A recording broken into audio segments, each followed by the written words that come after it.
এটি ডাবরের technical chart. এখানে time frame daily. এখানে দেখুন এটি 13ই আগস্টের ডেইলি ক্যান্ডেল আর এটি 14ই আগস্টের ডেইলি ক্যান্ডেল। এই 13ই আগস্ট বোলিংকার লোয়ার ব্যান্ডের নিচে ক্যান্ডেলটি কিন্তু ক্লোজিং দিয়েছে, কিন্তু এখানে স্টকেস্টিক 20 লেভেলের নিচে দুটো লাইনে ক্লোজিং দেয়নি। আর এই স্টকটিকে নিয়ে আমি আলোচনা করেছিলাম 14ই আগস্ট।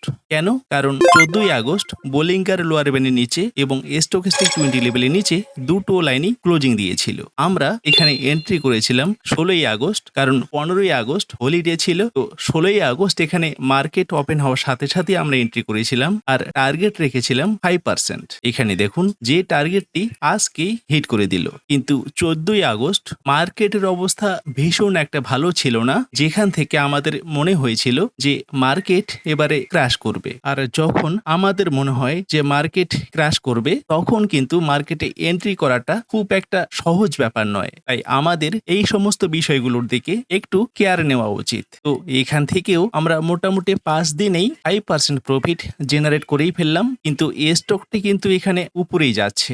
স্টকটি আবারও 5% উপরে যেতেই পারে, কিন্তু আমরা যেহেতু এখানে এন্ট্রি করেছিলাম আর আমাদের টার্গেট হিট, তাই এখানেই আমরা এক্সিট। এটি BASF এর টেকনিক্যাল চার্ট আর এখানেও টাইম ফ্রেম ডেইলি। এই যে ক্যান্ডেলটি আছে এটি 20 আগস্টের ডেইলি ক্যান্ডেল আর এখানে আমরা এন্ট্রি করেছিলাম এই ক্যান্ডেলেই। কেন এন্ট্রি করেছিলাম? কারণ স্টকটি এখানে স্টকেস্টিক 20 লেভেলের নিচে দুটো লাইনে ক্লোজিং দিয়েছিল আর এটি 19 আগস্টের ডেইলি ক্যান্ডেল। এখানে কিন্তু বোলিংকার লোয়ার ব্যান্ড অনেকটাই নিচে, এখানে শুধুমাত্রই স্টকেস্টিক 20 লেভেলের নিচে দুটো লাইনে ক্লোজিং দিয়েছিল। সেই কারণেই আমরা এখানে এন্ট্রি করেছিলাম 20 আগস্ট। গতকাল স্টকটিতে কোনো রকম মুভমেন্ট হয়নি আর আজকে 22 আগস্ট স্টকটি 5% উপরে চলে গেছে আর আমরা 20 আগস্ট এন্ট্রি করার পর টার্গেট রেখেছিলাম 5%, যে টার্গেটটি আজকেই হিট। আর যেহেতু টার্গেট হিট সেহেতু আমরা এখান থেকে এক্সিট।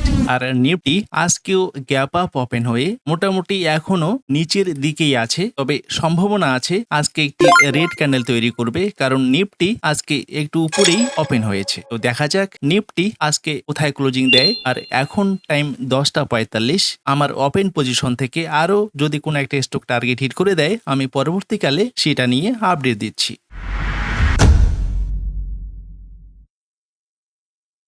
শেষ পর্যন্ত নিফটি আজকে রেড ক্যান্ডেল তৈরি করলো আর ক্লোজিং দিয়েছে 24,811। আর এই মুহূর্তে আমাদের ব্রেক করা উচিত। আমরা যেমন এখানে ব্রেক করেছিলাম ঠিক তেমনি এখানেও ব্রেক করব। তার মানে এই নয় যে নিফটি আর উপরে যাবে না, নিফটি অবশ্যই উপরে যাবে। যেহেতু নিফটির একটি লেভেল আছে, এই লেভেলটিকে টাচ না করা পর্যন্ত পরিষ্কার নয় নিফটি আবারও কতটা উপরে যাবে।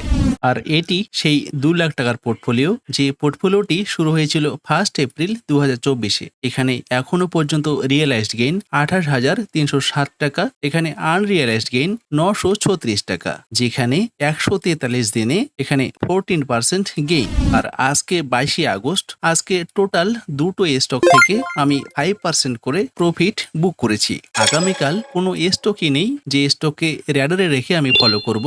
নিফটি একটা লেভেলে না আসা পর্যন্ত হয়তোবা আমরা সেই স্টকগুলোকে খুঁজে পাবো না যে স্টকগুলোতে আমরা এন্ট্রি করতে পারি। তো আজকের মতো এইটুকুই।